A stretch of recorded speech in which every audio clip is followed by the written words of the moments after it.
Salut Internet, c'est VHS et on se retrouve pour un nouvel épisode de VCA Vidéo Créative édition 3D dans Blender. Avant de commencer l'épisode, je vous rappelle de liker, commenter, partager et de cliquer sur la petite cloche. Si vous voulez m'encourager un petit peu plus, vous pouvez aussi donner sur Patreon. Sinon, vous pouvez toujours me rejoindre sur Twitch, YouTube, Facebook et Blue Sky. Les liens sont dans la description. Sur ce, place à l'épisode. Alors, pour compléter cette série sur le NPR, je me suis dit qu'on allait faire ensemble un petit projet sur quelques épisodes. Nous allons réaliser cette jolie petite scène en 3D isométrique. Alors, dites-moi en commentaire, c'est-il pas mignon tout ça? Et à la toute fin de la série, je vous promets une petite surprise que vous allez aimer. Alors n'oubliez pas de vous abonner et de cliquer sur la petite cloche pour être informé de la sortie de nouvelles vidéos. Alors, la première chose à faire pour faire notre scène en 3D isométrique, ce sera d'avoir, une scène. Alors, il va falloir faire un petit peu de modélisation. Si ça vous tente pas, vous pouvez utiliser ma scène que je vous laisse en lien dans la description. Dans mon cas, j'ai simplement fait un petit paysage de style Zelda avec une jolie petite pierre à potins.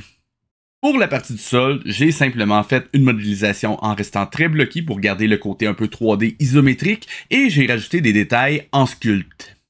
D'ailleurs, si vous n'avez pas de tablette graphique, je vous recommande chaudement de vous en procurer une si le sculpte vous intéresse. Je vous laisse quelques modèles en lien dans la description.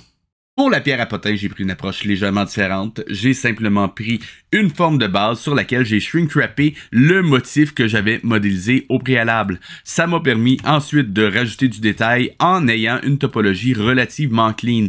Encore une fois, je suis passé par le sculpte, tablette graphique, tout ça. Alors pour cette partie-ci, c'est appelé à devenir de l'eau. J'ai simplement pris un cube avec des bevels avec beaucoup de subdivisions. Ça nous sera utile dans un épisode ultérieur. Vous remarquerez que j'ai aussi modélisé quelques brins d'herbe, ça nous sera utile pour peupler notre scène dans un instant. Ici, rien de très compliqué, c'est de la géométrie et du modeling de base. Pour la fleur, ici, vous voyez que je me suis donné un petit peu plus de travail en rajoutant quelques micro-détails sur les feuilles. Vous n'êtes pas obligé d'aller jusque-là, mais ça peut rajouter un peu de vie à votre scène. Petit truc soit dit en passant, si vous voulez rajouter un petit peu de variété à votre scène, vous pouvez simplement sélectionner les brins d'herbe que vous avez déjà modélisés, les dupliquer, Shift D au clavier, et on va les déplacer un petit peu sur le côté. Une fois que mes brins d'herbe sont dupliqués, je peux aller les modifier un par un pour changer leur forme. Donc celui-ci, on va juste le faire pivoter en Y, on va le déplacer et le replacer ici, voilà, sur son origine. Pour celui-ci, je vais simplement aller modifier sa forme. Encore une fois, on rentre en mode Edit. Je mets en Wireframe pour pouvoir tout sélectionner. Et on va simplement bouger un petit peu ces points. Juste pour avoir un brin d'herbe légèrement différent. Et voilà qui est fait. Et je fais ça pour chacun de mes brins d'herbe. Vous comprendrez que dans mon cas, c'est pas particulièrement important. Je l'avais déjà fait, comme vous pouvez le voir juste ici. L'autre point très important sera de sélectionner tous mes végétaux et de les mettre dans une collection dédiée que je pourrai utiliser pour faire le peuplement de ma scène. Comme ma scène était déjà peuplée, je vais vous faire une petite démonstration sur une grid. La première chose à faire, ce sera d'aller dans mon onglet Data pour me créer un nouveau Vertex Group. Ça va me permettre de restreindre un petit peu l'application de mes particules. Et maintenant que c'est fait, je vais pouvoir rentrer en White Paint pour aller peindre manuellement les endroits où je veux avoir de l'herbe.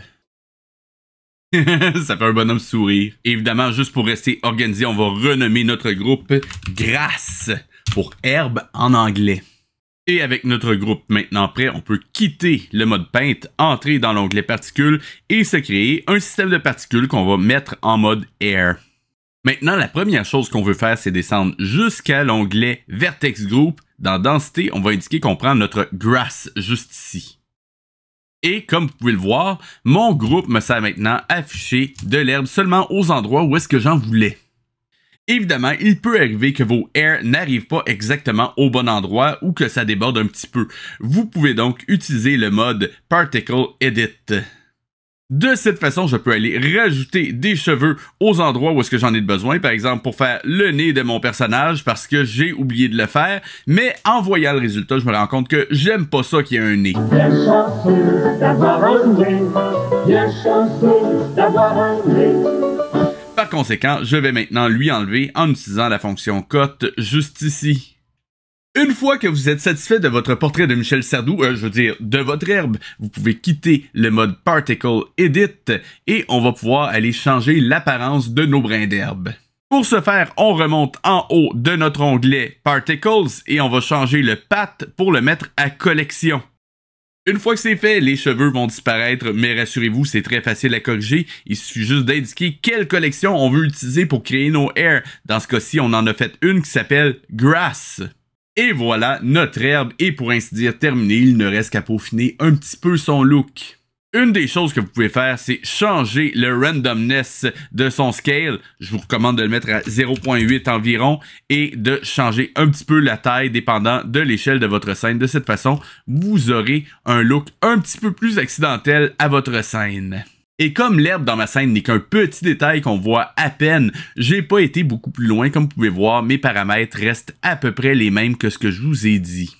Et maintenant que ma modélisation est terminée, il ne me reste qu'une chose à faire pour avoir ma scène en 3D isométrique, et c'est d'avoir une caméra isométrique.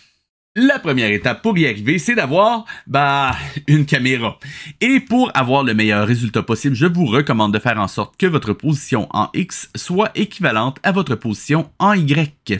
En d'autres termes, si je place ma caméra à 18 en X, je veux également qu'elle soit à 18 en Y ou à moins 18, dépendant de l'angle de votre caméra. Pour ce qui est de la rotation, je vous recommande de la mettre à 45 degrés en Z, et pour ce qui est du X, eh bien, ça dépend de la hauteur de votre caméra. Maintenant que notre caméra est placée, il ne reste qu'à changer son type de lentille pour la mettre non plus en perspective, mais en orthographique. Et voilà, vous avez une scène en 3D isométrique. Cependant, elle reste un petit peu morte, donc dans le prochain épisode, nous verrons comment lui donner un petit peu plus de vie. C'est ce qui termine l'épisode de cette semaine. Si vous avez aimé, je vous rappelle de liker, commenter, partager, de cliquer sur la petite cloche. Et si vous voulez m'encourager un petit peu plus, vous pouvez aussi donner sur Patreon. Sinon, vous pouvez toujours me rejoindre sur Twitch, YouTube, Facebook et Blue Sky. Les liens sont dans la description. C'était VHS et je vous dis à la semaine prochaine.